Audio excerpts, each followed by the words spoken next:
thank you for having you on to the show today. Why don't you tell everyone a little bit about yourself and what you're doing right now? I am Audrey Winters. I am an MMA fighter, currently in the amateurs. I come out of Los Angeles, and I'm training at a place called Dynamix MMA. Currently, we're training outside, so we're lucky enough to have a space to train outside and hold classes. I also teach children MMA, so that's kind of a new thing that I've been doing, and it's been really amazing. So that's kind of what I've been up to right now with my training. There's no fights in California right now. I was signed up for a jiu-jitsu competition that ended up getting canceled, and so we're just gonna see where it goes, like see what I can get. Yeah, no, definitely. It's definitely a hard time for a lot of people, including athletes, because a lot of things are closed right now. Or cardboard people in the stands and things of that nature. It's just it's a weird situation right now. Do you see yourself thinking about other avenues or other directions you can kind of take yourself as an athlete as you're with the current situation going on right now? Yeah, I've been diving a lot into more of the mental side of it. I'm very interested in just developing myself mentally, and I love philosophy, and I love just learning how to view the world in a way that brings me peace and brings out the best of myself. So I've meditated for a very long time, not always consistently, but since I was a kid, I really loved philosophy and learning how to be present. And so more recently, I've been very consistent and really devoted to that side of developing myself. And so I've been doing a lot of reading as well. I love to read. I've been reading a lot of Eckhart Tolle, and I'm not sure if I say his name correctly, which is like so embarrassing because I love him so much, but Thich Nhat Hanh. I love him. And I love the idea of Buddhism and implementing that into my training and just my life and how I treat people. It's very important to me, and I can see it so. I see it so strongly in my training and how it's shifted because of the time that I've spent meditating and learning more deeply about how to be present and really understanding it and living it. I see it in my training so clearly. Like I feel so much more capable of reacting in real time and not being in my head. Not, I get anxious when I spar oftentimes, almost every time. And now it feels much like it's just subsided quite a bit, and I'm just enjoying it, and it feels new, which is really amazing. And of course it ebbs and flows, but like for the most part now it feels like there's been a shift there. That's interesting, because I feel like most fans watching MMA, they might not realize that. They might not even think. They're like, oh, you're hitting stuff and you're hitting people, so you meditate? You know what I mean? Like they might not realize that could be that could be a good thing. And it's crazy how when you say that, it really resonates.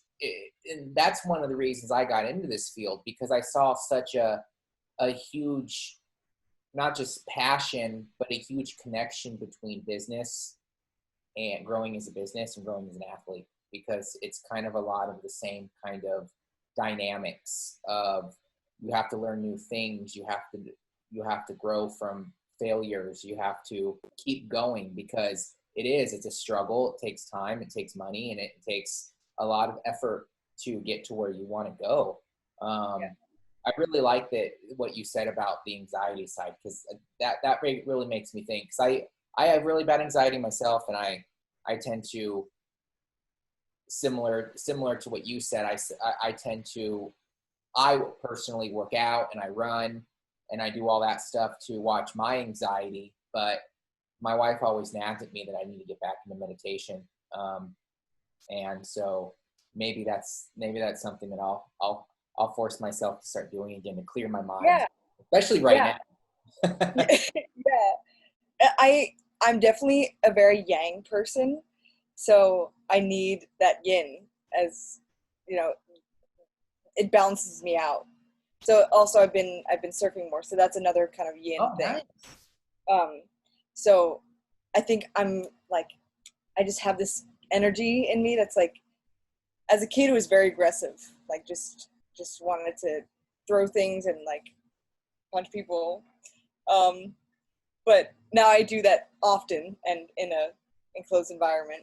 And so I need the other side of it. I need to balance myself out through meditation. And I actually really enjoyed, in the beginning of meditation, I was like, oh, this is, you sit down, when you first meditate, you sit down and you're like, this is overwhelming.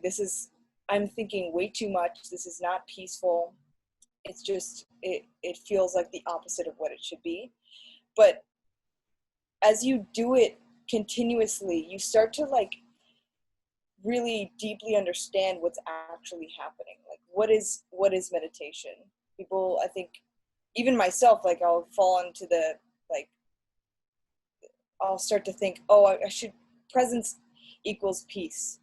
Presence doesn't always mean peace. Presence means just knowing what your attention is drawn to at that moment. So like, it could be something negative, like I had a fight with my sister or something, and I'm thinking about what I said and everything, whatever. So that's where my attention is. So that's, I have to be present with the fact that I am thinking about that fight and not feeling good about that fight. And so then when you are aware of that feeling and the way that you feel and the things that you're thinking of, that awareness brings a space around the thought and the emotion. So there's no longer this resistance and this identification with like, oh, I'm so sad. It's like, okay, I'm sad and I'm aware that I'm sad. So then there's a space around it. I don't know, I forgot why I was talking about this, but that's just something that I've definitely been, I feel more spacious inside of myself. It's helped a lot. I think I think what you're saying, it kind of resonates with me a little bit, because when I go for runs, it's meant for me to clear my head. It's meant for me, it's supposed to be like a meditation. And lately, especially lately, I've noticed that a lot of my runs, with having anxiety, you kind of, next thing you know, it's a lot like when I read a book. I'll get like 10 pages in and I'll realize I don't know anything that I just read. It's the same thing when I run. I'll get like, a half a mile in or a mile in, and then I'll be like, I'll just be so drowned in thinking about work and certain random things in work that it makes it harder for me to run. And I end up stopping. Next thing you know, I'm walking for like 2 or 3 minutes. And it's like, so I can kind of see where you're coming from in that, and maybe leveraging some of that meditation and practicing the meditation could really help. Being in the moment. One thing I learned a lot from being in the moment from a few years back, with one of my coaches, was definitely mindfulness. And the mindfulness definitely led me to I'm not going to say grow my business, because it was a lot sooner than that, but it really helped me get to that point, especially now when you get crazy and you have to be like, it's not in my control. I have no control over it. I have to kind of wait, Yeah. So yeah. I can definitely see where you're coming from. So what kind of led you to this moment, to where you're at? And I know you kind of talked about helping the kids with the MMA, and I know everything's kind of rough right now, but what really led you into wanting to become an MMA fighter? I've always been drawn to things that make me feel strong and powerful. So before I did MMA, I was very much into lifting weights and powerlifting. I did CrossFit for a little bit. But at a certain point, I got kind of bored of it. There was like, okay, every week or every month, I drove numbers. And to me, it just wasn't really satisfying, because I feel I'm very creative, so I like to express that part of myself. And so I moved out to California, and I wanted to try jiu-jitsu just because my sister had recommended this place. I was like, okay, let's try it. And I just loved it. Like, there's just something about it that just, it felt so right to me. And like I said before, I was like always kind of an aggressive kid. So I remember in like fourth grade, I would like just line boys up and just kick their shins. No, I wouldn't line them up. I would do that just sporadically at recess. And then I would get boys to line up to arm wrestle me at lunch. So I love power. Just kidding. I don't. But it makes me feel powerful and strong. And MMA, there's a creative aspect to it. So that really is very fulfilling for me. And I love moving my body. I love moving my body in a way that makes me feel beautiful and creative and strong. So that kind of fulfills all of those things.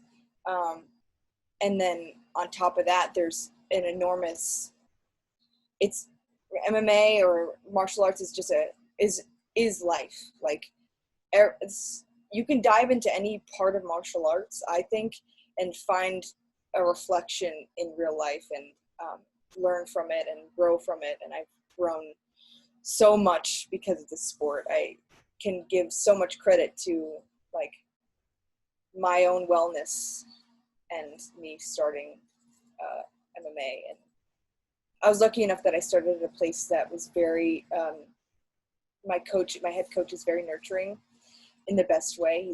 He's helped me so much grow as a fighter and has protected me from, it's kind of, I mean, obviously it's a very brutal sport, but inside the ring, but outside is also kind of brutal. People aren't always looking out for you, but I know that my coach is, and I trust him a lot. So they nurtured me in a way that made me feel very capable of really pursuing this in a legitimate way, and with the idea of being the best. And I know that they have such a high quality of training. I think it's inevitable that I will get to the top. So yeah, that's kind of how it's blossomed into what it is now. No, that's a great story. I mean, when you look at the fans and you look at how they probably perceive it, it's probably so much different. But as you said, I think athletes have a thing of they love change. I think I kind of have that too, where it's you do something, you learn it, you get bored of it, you want to move on. And that's why it's so hard for me to continue working out, because I got so used to my old workouts that I'm like, oh, I have to do this, or I have to do that, or I have to try this, and I have to try that. And then sometimes it could be a real struggle, but I think MMA's, funny enough, and this is a whole different perspective from a geek perspective. I got my bachelor's in graphic design. So years and years and years ago. And one thing that graphic designers have from a visual perspective is they always want to rebrand. They always want to rebrand. Every year they're like, oh, I hate what I have. I want to do this.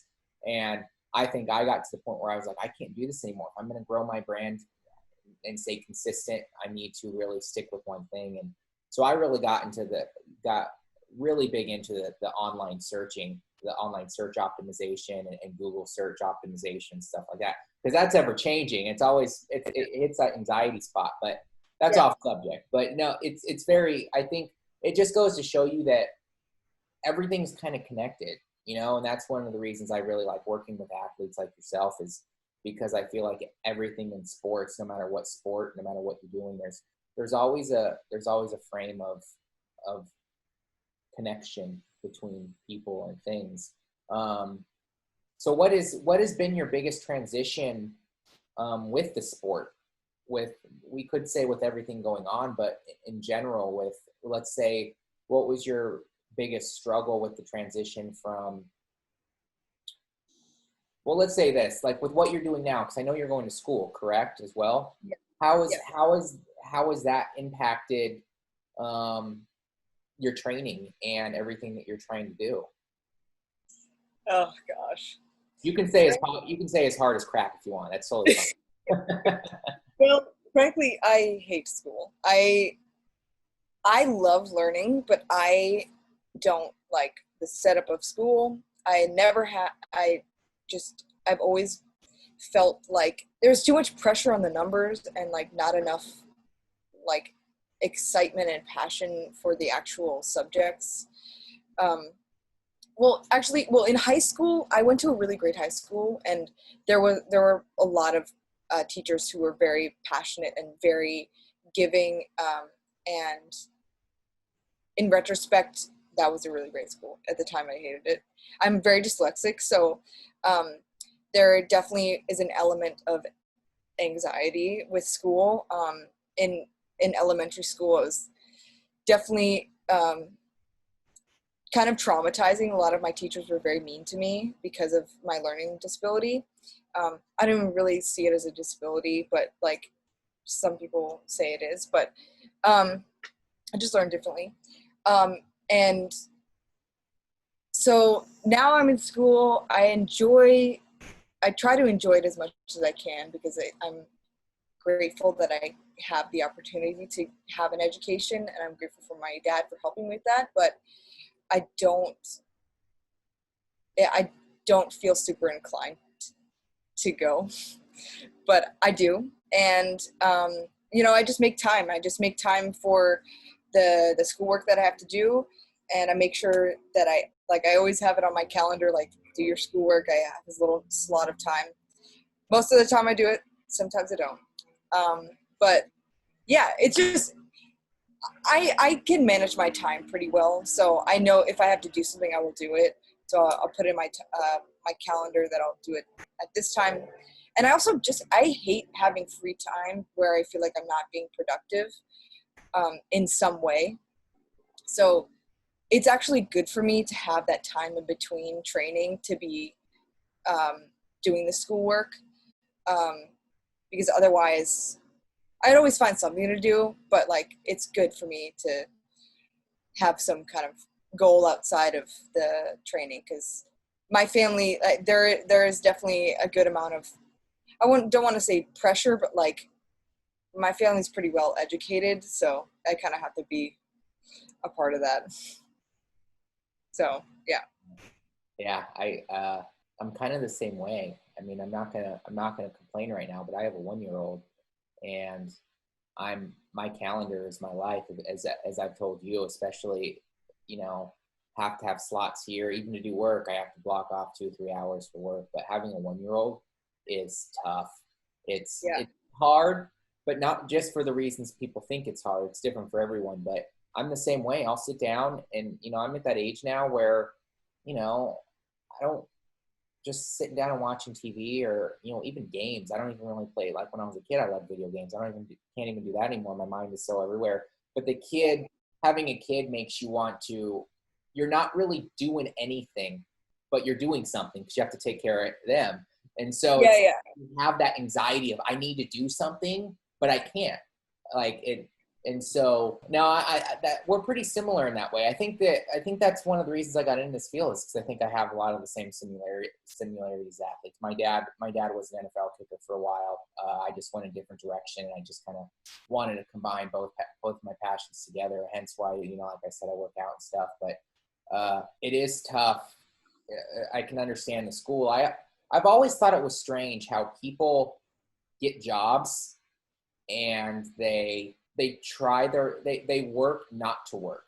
Like they do their best to like find ways not to work. So I'm like, you work 8 hours, man. I'm like, it's going to seem like it's going to take you 25 hours if you're just sitting there and be on Facebook for 25 hours. Like, I just don't get it. I don't get it.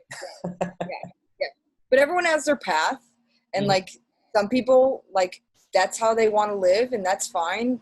But I know for myself, like I want to enjoy everything that I do.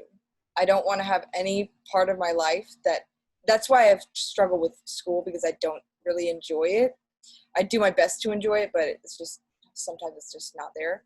But like, I don't care if I'm dirt poor, but I'm doing if I'm doing what I love, that's fine. I really don't care. I love nice things, but like, I'd much rather be happy and fulfilled through what I'm doing than to be doing things for other people that I just don't really care about. Yeah, no, I So totally feel you.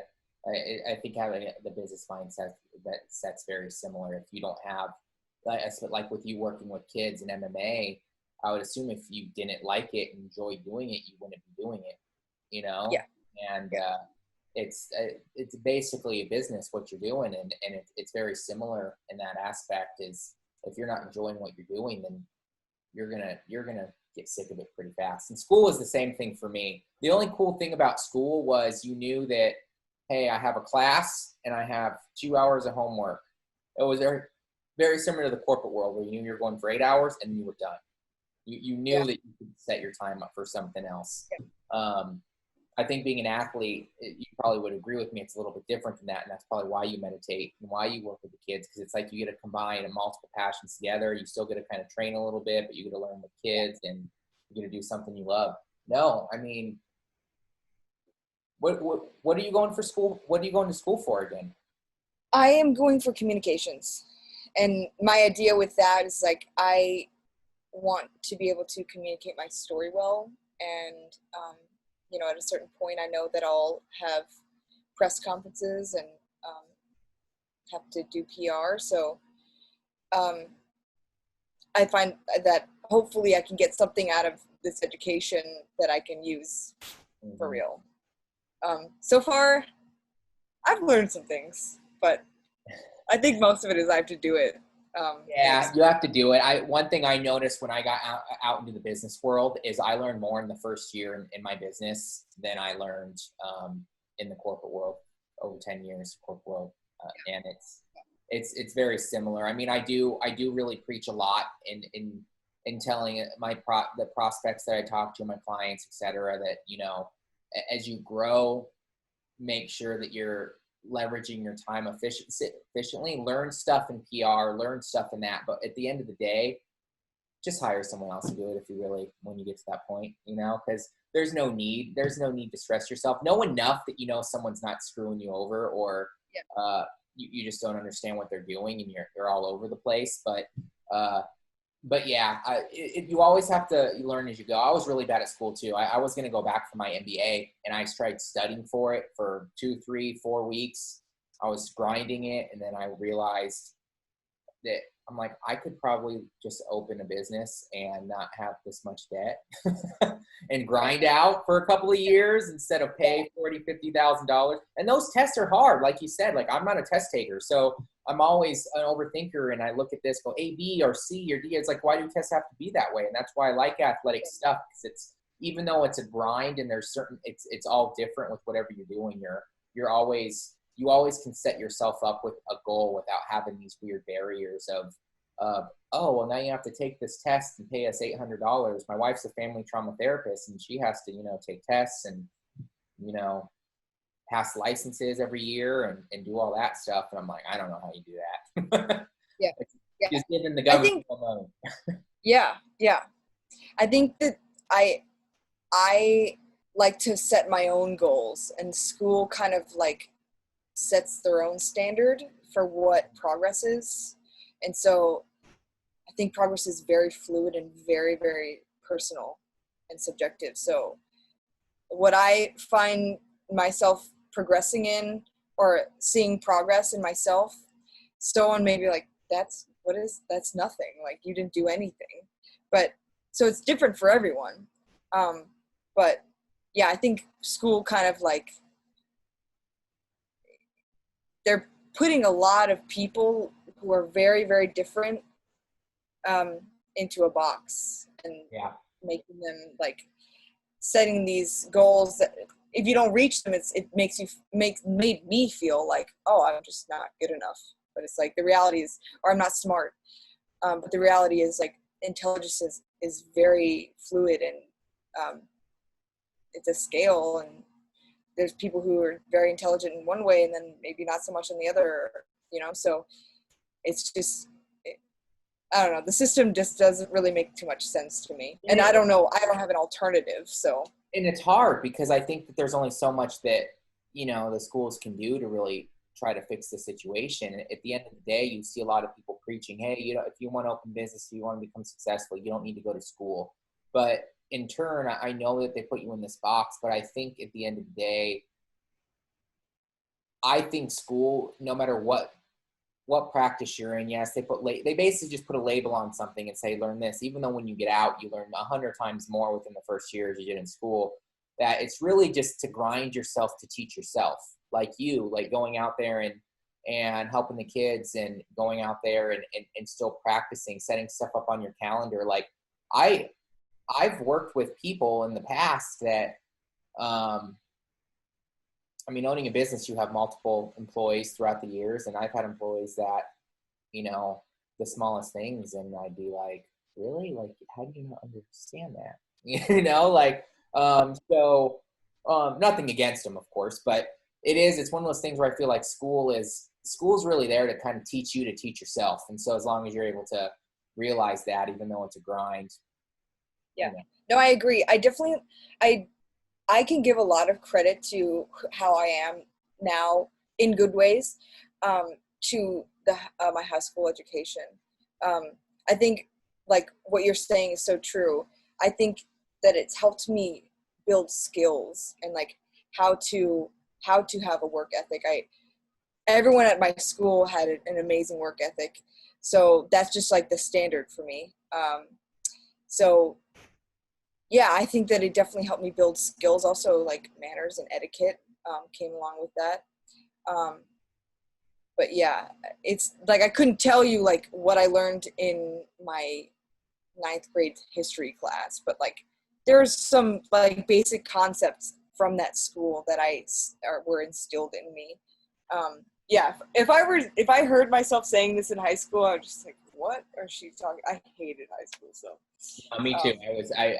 And I think that I think that people that hate high school tend to have different. At the end of the day, my wife would probably come in and say, "Oh, it's just trauma. You're just having trauma, and it's from the past, and you're doing it now." But I feel like it's helped motivate me where I am today. But I was a straight, you know, besides my major classes in college, all my stuff was project-based classes because it was all strategy and learning research. And that's why ASU, I thought was really good at their design program, because it was all like, it wasn't just, hey, learn the programs. It was all like, you have to do this, this, and this. You have to, like my first semester, we had to cut out bristle board by 1 centimeter by 1 centimeter squares. And everyone's like, dude, you're crazy. What's that going to help you with anything? And everyone, but it was like when we messed up, it was like a whole semester of this. It was like with an X-Acto knife. And it was like, if you get 1 millimeter off, then you have to redo it. And now, if you look back, if I have to create a mock-up for something for a client, or I'm printing something out, man, it's damnedest if I'm not just like, you know, doing this or doing that, you know what I mean? And so I did really good in those classes because it was like you said, creative, and it was research and project based. It wasn't like it kind of is in the real world, so to say, where all my test classes, I remember I would take a test and I would study for hours. And I was one of those people that studied in the school buffet instead of studying in the library because I needed sound around me to concentrate. And that's just I think it's an anxiety thing. But if I studied too much, I'd overthink it and fail. If I didn't study enough, I'd fail because I didn't study enough. So it was always this middle ground where if I just got a C, I was happy in test classes. Yeah. So with that said, and tell me a little bit more about what you're doing with the kids. How did you get into helping kids? And yeah, tell me a little bit more about that. So I love kids. I've been babysitting kids my whole life, pretty much. And so it really only made sense that I would get into teaching kids MMA. That started a little bit before the Great Lockdown. And then I was teaching while we were in quarantine. I was teaching through Zoom. And so I've been training for about 4 years. I'm still very new to the sport, and I'm still learning a lot. So going into it is a little bit nervous because I'm like, oh, I don't really feel like I know enough. But I do, and it's been amazing. I want to give what I've gotten from MMA and just training to other people, and if I can give, martial arts can really change the trajectory of somebody's life. I know that it has for me. So if I can give that to a child, it's like the most fulfilling thing that I can really think of for me to do. Just directly helping children and you know, really creating relationships with them. You know, there's obviously the more surface level growth that you can see with them physically and like technique wise. So that's very fulfilling to see them grow and learn new techniques, and I teach them something and then they use it in the class or in sparring. That's very fulfilling. But also just learning about them and being curious and seeing things in the class that can teach them something about life. Like if maybe one of the students makes a comment and then one of them is being reactive, like just like pointing it out and learning something from the interaction. Or like a big thing is not quitting, and we'll do footwork drills and there's a ladder and sometimes they'll just like skip the last one, but just like making sure that they do the last one. Even though it's like one little square, it's like you're gonna do that last one because you're not gonna stop until you're done. So like small things like that are really just like instilling certain concepts and principles into their minds, and hopefully it helps them in the long run. I think sports can do that. Luckily these kids enjoy it too. Like it's fun and I have fun. Like I'm a child as well, so like we laugh and we play around, and maybe I'm sometimes a little bit too lenient. Like I love them, so like they just sometimes they get away with stuff, but it's fine. Like we have a lot of fun. But yeah, it's just I really really enjoy it. The relationship side of it is really very fulfilling for me. Yeah, no, that sounds great. That square thing you were saying, I mean, because at the end of the day, I would think that it's the kid. It really just affects the kid. It doesn't affect anyone else besides them, because they skip that square. It teaches them in their selves, in their own head, that they can take that. I'm not going to say the short road, but they can. It's okay to skip this or to skip that. Yeah. And then they think as they get older and they do stuff that, oh, it's okay if I do this. It's okay if I do that. And the next they're skipping everything and they're not doing nothing. Yeah. And I think that's a lot of people in life. I think that people, nothing against them, but like it's a skill. So like just not cheating yourself and not taking the easy route, because it's easy, but it's not going to reap the kind of rewards that just taking that little extra step. And you'd be surprised by like these things that can really separate good from the great are a lot of times really small things, just very consistently. And it's just that mentality of like I'm not done yet, so I'm going to finish this, and I'm not going to take it easy on myself. You don't have to be like kill yourself all the time. I think that also there's another side to that that's excessive. But like, yeah, just being true to yourself. Be like, can I ask more of myself? Yes, do it. And vice versa too, because I think that, like you said, I think that like me, for instance, I have the situation where I'm trying to run a business, and if I'm right now it is all my employees are at home virtually, and part of that is I'm also watching a 1-year-old, so it's one of those situations where like, can I be doing more? Can I be doing that? Can I be doing this? And sometimes you just have to tell yourself, no, I can't. Or you beat that's huge. Yeah. for people like you and I'm the same way, like we need more of that, then I need someone to tell me to do more, because I already have that voice in my head that's saying like, you need to be doing something right now. There's something else that you need to be doing. It's like, I sit down like, well, what else do I need to be doing? It's just like this natural like cycle that just feel like I need to be productive in some way. But sometimes well, it doesn't end either. That's why I said business is a lot like sports. And my wife will, of course, come in and she'll say, not everyone wants to grow a business like you, but it never ends. Like, it never ends. You're like, oh, I need to do this, I need to do that. But then you may hit that next step. You may hit that next stride. You may figure out that move that you didn't figure out before. You may get that next mile, but then you want that next mile. And then you want your next mile. And then you want the next one, the next one. So you can't look at it's hard to look at the very, very big picture, because one, it gets overwhelming, but two, it really never ends. So you have to, I really try to promote, I'm not like those gurus online. I hate, you know, the get quick, get rich in 10 days or make $1 million tomorrow, or, you know, this, because you're basically promoting that it's easy, when in reality it's really hard really, really hard, you know, and that's why you have to find something that you love, either it be a sport, either it be a business, either it be combining that sport into a business, and doing something like you working with the kids, or, you know, business in general. And you just, or you're going to stop.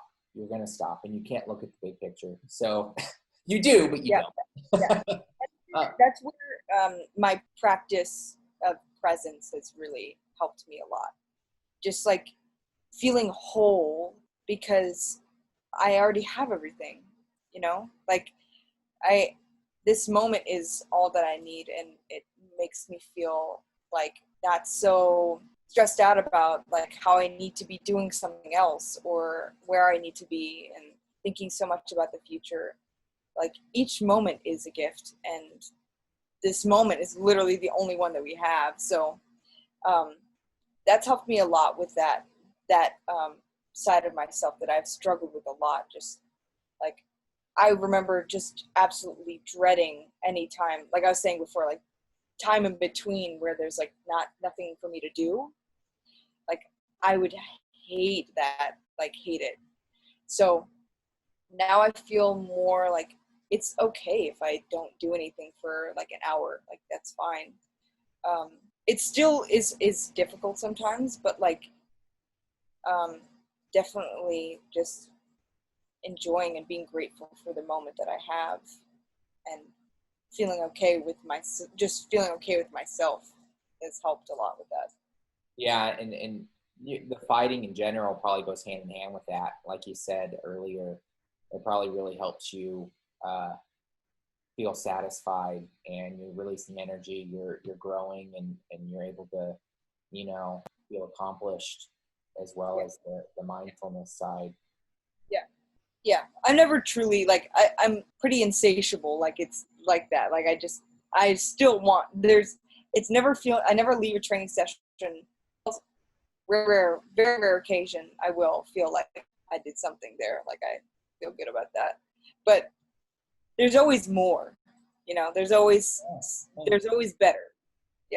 Yeah, it's funny when people are always, you know, I'm not going to say other podcasts, but in general you hear them, and I agree with you, no one's perfect. So even though we're sitting here and talking about, hey, you know, being mindfulness and doing this, damnedest, like I was just saying, I'll go on runs every day, and I'll be like, it's not good enough. Or I'll work out in the backyard, and I only work out. And at this point it's hard, because it's like I'm using one weight, it's hot. I have a 1-year-old in the kitchen screaming, and it's not ideal. And I say, you know what, right now I can only handle doing this for a half an hour a day, and I can't even really try to get back to my fitness, you know, that I was a year ago. I'm not even gonna, you know, put that in my mind, because so it basically, yeah. So no one's perfect, but And that's okay. Like it's okay to feel like that. Like there's no need to feel pressure to like, I would need to go hard all the time. Like it's fine. There's seasons of our life, and winter is no better than summer. It is what it is. It is what it is. Yeah. There's no problem with settling. I mean, I think a lot of people settle, and if that's what you enjoy, if that's what you feel comfortable with and doing, then it's all power to you, you know. It's funny because we're very similar. Me and my wife are very similar to what you said with money, but I'm different in the fact that we don't really have anything like besides me having to get stuff for the business and stuff like that, and we're really comfortably off.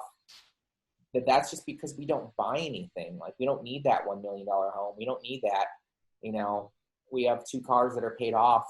You know, I mean, and they both have over 100,000 miles on them, and I'm like, it's funny. I have a Dodge Challenger. It was my only purchase right when I got out of college. I was like, I'm gonna get a Dodge Challenger. It was my only crazy purchase. Now paid off, has over 100,000 miles on it.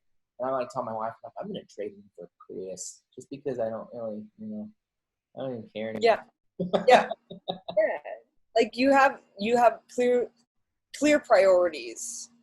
And I think that's definitely an important thing to figure out. Like, what are your priorities? Do you want to be living a luxurious life? And stressed. Yeah. Once you make more money, people tend to spend more money. So I'm like, you know what? Let's not do that.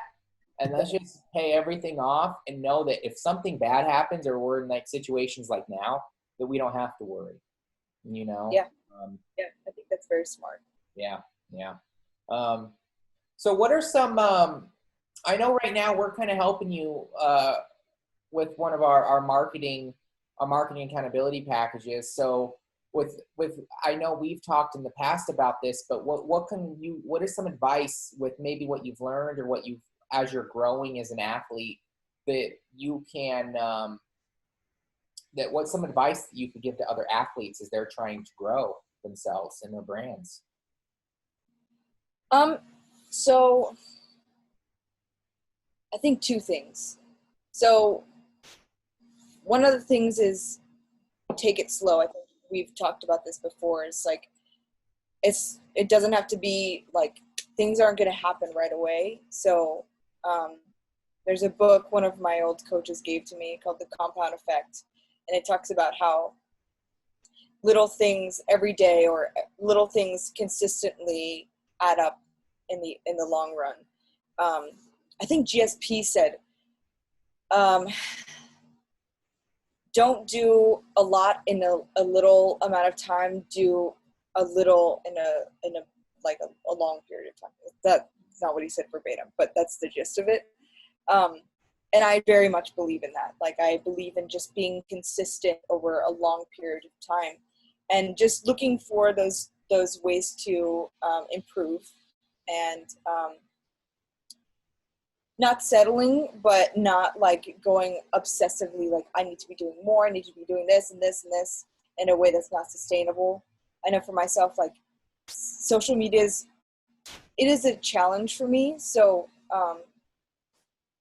I know myself, and this kind of goes into my second thing.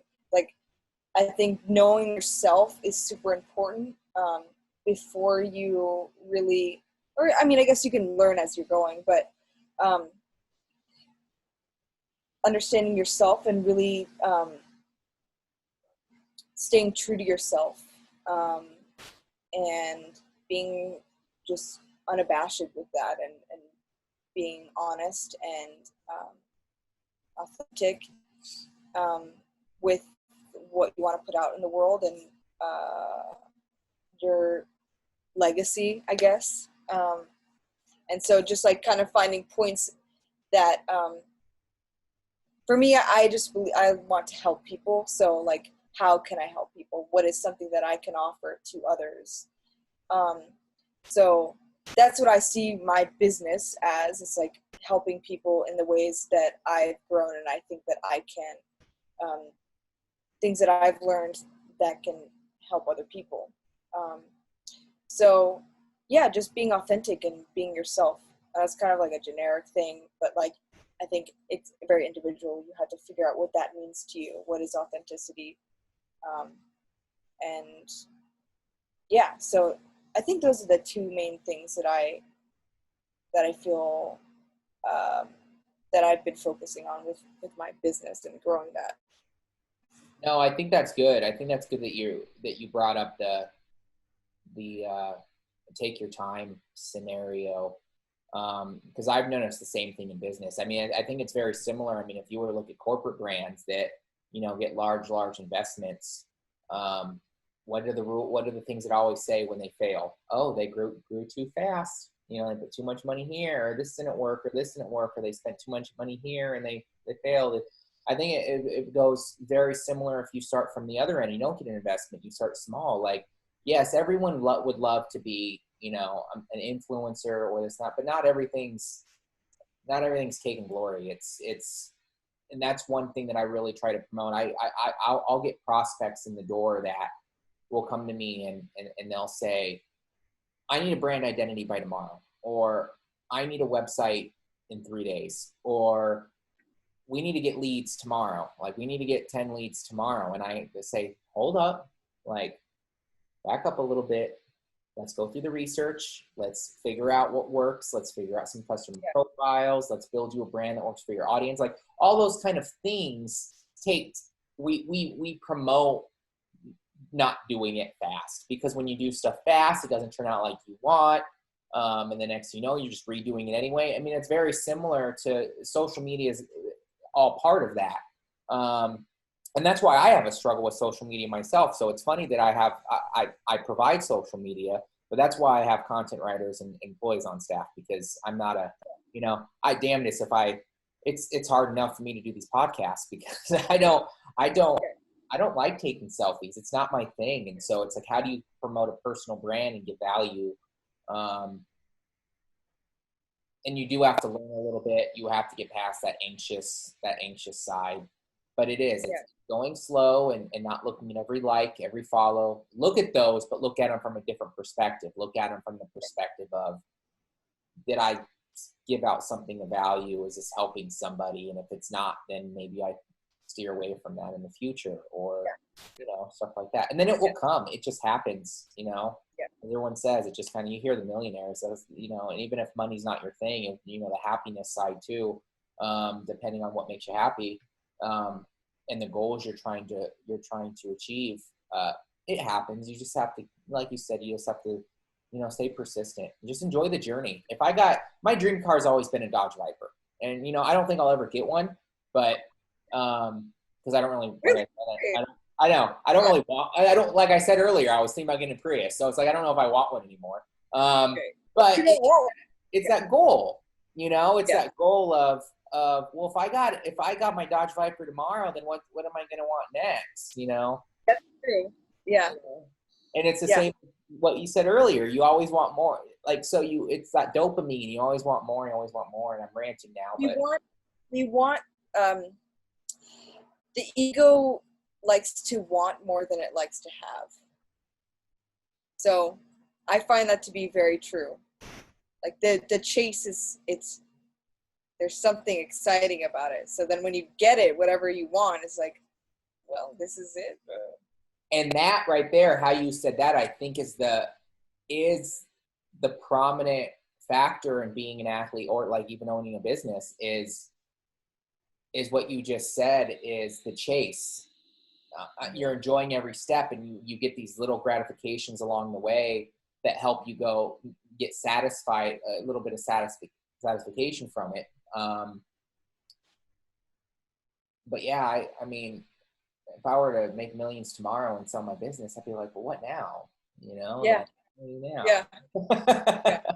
I don't want to just, maybe when I'm 50 or 60, I want to go out and get an RV. It's funny as you get older too, because you start looking at the stuff that your parents would do, and you're like, oh man, it'd be kind of nice to travel around the country in an RV and just chill.